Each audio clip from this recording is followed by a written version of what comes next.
इस साल को तो शकील पहले ही मुश्किल करार दिया जा रहा था, ये बजट भी मुश्किल, ये पूरा साल भी लगभग मुश्किल। कम से कम आम आदमी इसको ऐसे ही समझे, ऐसे ही ले। देखिए, आम आदमी के लिए मैं अभी जब आपसे बात कर रहा हूँ, यहाँ पे भी वफाकी सेक्रेटेरिएट में सरकारी मुलाजमीन जो हैं वो पिछले 2 दिन से धरना दिए बैठे हैं, एहतजाजी प्रोटेस्ट कर रहे हैं। कल रात भी उन्होंने यहाँ पे गुजारी। जब मैं सुबह यहाँ पे पहुंचा 8:30 बजे के करीब, उस वक्त भी ये लोग यहाँ पे मौजूद थे, तकरीरें कर रहे थे। उनका ये कहना है कि मुल्क में इन्फ्लेशन बहुत ज्यादा हो गया है। तकरीबन 38% कंज्यूमर प्राइस इंडेक्स था मई के अंदर, और उससे पहले गवर्नमेंट कह रही है, क्लेम कर रही है कि जो एवरेज इन्फ्लेशन है वो 29% है, लेकिन 29% भी जो है वो अगर 2-3 साल पहले से बात करें तो उससे दुगने से भी ज्यादा है। तो मुलाजमीन का ये कहना है कि 200% एटलीस्ट हमें जो है वो इंक्रीज दिया, सैलरीज में, पेंशन में इंक्रीज दिया जाए, साथ साथ medical allowance, convince allowance, house rent allowance, इसमें इजाफा किया जाए। क्योंकि इस्लामाबाद के अंदर कुछ ऐसे महकमे हैं जिनकी तनख्वाहें बहुत ज्यादा हैं, ईवान सदर, वजीर आजम हाउस, इसके अलावा नैब, इसके अलावा जो बाकी इदारे हैं, कौमी असम्बली, सेनेट, वहाँ पे तनख्वाहें ज्यादा हैं। जो यहाँ पे सेक्रेटेरिएट के एम्प्लॉइज हैं उनकी तनख्वाहें कम हैं। जो बड़े अफसरान हैं उनको 150%, 100% अलाउंस भी दिया जाता है खुसूसी, उनकी सैलरीज भी ज्यादा हैं। लेकिन छोटे मुलाजमीन जो तबका है वो पिस रहा है, वो मुसलसल एहतजाज कर रहा है। कल वजीर खजाना ने कहा था कि हमें ब्लैकमेल ना किया जाए, मतलब ये लीडरी ना चमकाई जाए, क्योंकि साल में 2-3 दफा प्रोटेस्ट करते हैं, फिर डिमांड करते हैं कि हमारी सैलरीज रेज करें। अगर प्रेशर डालेंगे तो शायद ना बढ़ाएं, लेकिन उन्होंने ये वादा किया था। मैंने उनसे ये भी क्वेश्चन किया था कि जो कम से कम वेज है, मिनिमम वेज आम मजदूर तबके की, वो 25,000 है। आज के दौर में 25,000 में गुजारा करना मुश्किल है। तो वजीर खजाना ने यकीन दिलाया था कि हम मुनासिब सिर्फ सैलरीज में, पेंशन में, बल्कि जो मिनिमम वेज है उसमें भी इजाफा करेंगे, क्योंकि इन्फ्लेशन बहुत ज्यादा, आम तबका जो है वो 25,000 में गुजारा नहीं कर सकता।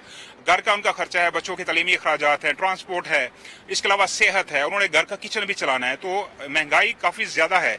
इस पूरे रीजन में, पाकिस्तान में इस वक्त महंगाई ज्यादा है, और हुकूमत को यकीनन इस बात का एहसास है। और इस बजट में उम्मीद यह है कि छोटे तबके पर बोझ नहीं डाला जाएगा।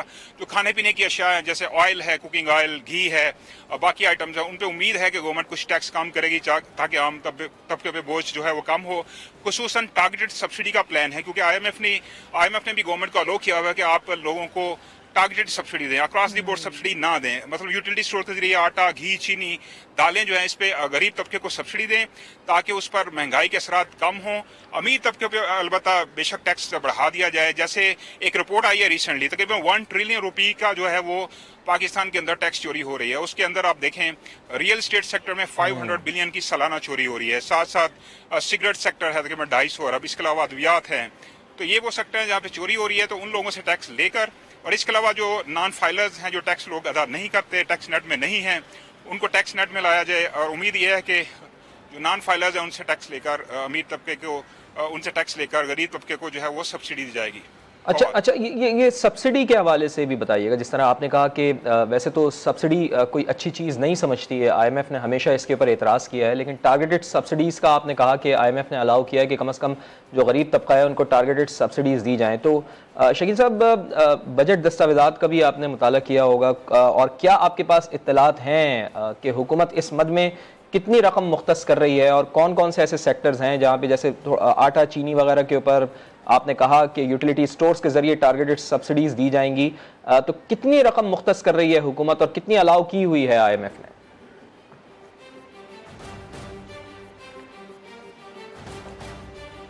देखिए, मजमूई तौर पर तो बजट जो है, अगर आपको वॉल्यूम बताऊं तो बताया ही जा रहा है कि 14.5 ट्रिलियन रुपीस का होगा, 14,500 अरब का होगा। इससे ऊपर नीचे भी थोड़ा हो सकता है, क्योंकि हमें जो पूरी जो नंबर्स बताए गए थे वो यही थे। लेकिन इसकी अहम चीज ये है कि जो बजट डेफिसिट है वो काफी ज्यादा है। आपका तकरीबन 7,500 अरब रुपए का बजट खसारा है, जो कि आपने कर्जे लेके पूरा करना है। लेकिन इस बजट के अंदर भी जराये का ये कहना है कि तमाम सेक्टर्स के लिए कोई 1250 अरब रुपए की तकरीबन सब्सिडीज होंगी, जिसमें पावर सेक्टर भी है, जिसके अंदर ये यूटिलिटी स्टोर्स के ऊपर आम तबके को रिलीफ देना वो भी शामिल है। आम तबके को जो छोटे सार्फिन हैं बिजली और गैस के, उनको भी सब्सिडी देनी है बिजली और गैस के ऊपर, जो बिल्कुल कम यूज करते हैं।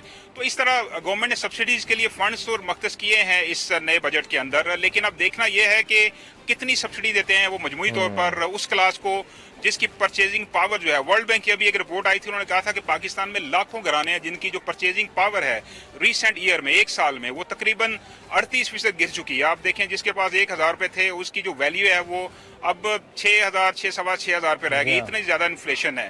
तो लोगों के पास पैसा अगर है भी तो वो उसके लिए उनको जो खरीदने के लिए चीज़ें मिलती हैं वो महंगी मिलती हैं, तो वो मुश्किल में गुजारा कर रहे हैं। तो गवर्नमेंट के लिए यकीनन ये बड़ा हदफ होगा एक बैलेंसिंग एक्ट करना कि एक तरफ गरीब तबके को सब्सिडी दें, लोअर मिडिल क्लास को ख़ास तौर पे, और दूसरी तरफ जो IMF के जो अहदाफ हैं, क्योंकि IMF ये कह रहा है कि हमारा जो फ्रेमवर्क है उसके मुताबिक बजट होना चाहिए, तो IMF इतनी ज़्यादा फ्लेक्सिबिलिटी नहीं देता। उनको पता है कि डेफिसिट पाकिस्तान का बहुत ज़्यादा है, वो पहले ही कह रहे हैं कि अपने एक्सपेंडिचर्स कम करें। अभी जो PSDP 1150 अरब रुपये का अनाउंस किया जा रहा है आज, जिसकी मंजूरी ऑलरेडी कौमी इक़्तिसादी कौंसिल दे चुकी है, वो भी काफ़ी ज़्यादा है।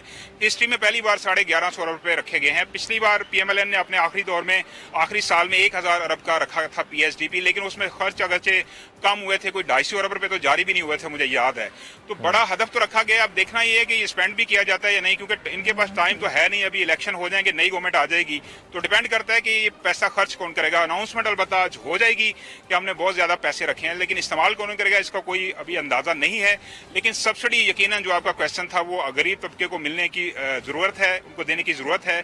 और उम्मीद ये है कि इस बजट में तनख्वाहों के लिए, पेंशन के लिए और मिनिमम वेज के लिए इजाफा किया जाएगा, और यूटिलिटी स्टोर्स के जरिए, और BISP का मैं आपको बताता चलूँ, वो एक अच्छा प्रोग्राम है। अगरचे वो इतना प्रोडक्टिव नहीं है कि आपने लोगों को पैसे देते हैं, लोग लेके खर्च लेते हैं हर दफ़ा किचन के अंदर, लोगों को पैसे दें ताकि वो रोज़गार शुरू करें, ताकि वो अपने पाँव पे खड़ा हों। वो प्रोग्राम इस तरह का नहीं है, वो सिर्फ कैश सपोर्ट है। आपको माहाना बुनियाद पे अगर मिल जाते हैं पैसे तो आप वो लेके अपने किचन के आइटम यूज़ कर लेते हैं और फिर गवर्नमेंट की तरफ देखना शुरू कर देते हैं कि हमें दोबारा मिलेंगे। तो इस दफ़ा हुकूमत 430 अरब रुपये जो है वो बेनज़ीर इनकम सपोर्ट प्रोग्राम की मद में खर्च करने जा रही है। और पिछले साल वो 370 अरब थे, अभी रिसेंटली उसमें 30 अरब का इजाफा करके 400 अरब किया गया था। वज़ीर ख़जाना इसाक डार का कहना है कि हम इसको अब बढ़ाकर मजीद तकरीबन 430 सवा 400 अरब पे लेके जा रहे हैं। तो IMF भी इसके हक में है कि आप इस सेक्टर को, इस शोबे को, जो गरीब तरीन तबका है, मार्जिनलाइज सोसाइटी है, उसको टारगेट करें, उसको सब्सिडी दें। BISP भी एक अच्छा प्रोग्राम है उनकी नज़र में, तो वो इसको सपोर्ट करते हैं और 60 टारगेटेड सब्सिडी वो कहते हैं कि दें आप।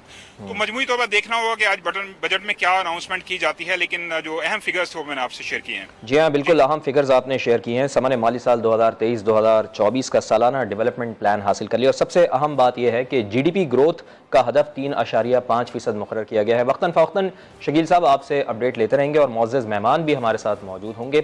वज़ीर आज़म के कोऑर्डिनेटर बिलाल कियानी साहब, उनसे गुफ्तगू का आगाज़ करेंगे।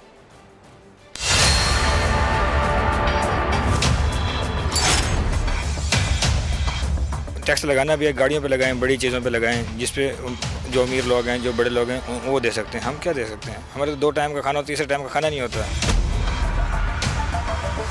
20,000 तनख्वाह है, अभी मेरा 5700 रुपये बिजली का आ गया और 2,000 रुपये गैस का आ गया, जो कि गैस सिर्फ 2 घंटे सुबह 1 घंटा रात को आती है। बंदा खाना भी घर से नहीं खा सकता और होटल से खाता है। इतने तनख्वाह में हमारे अखराजात पूरे नहीं होते।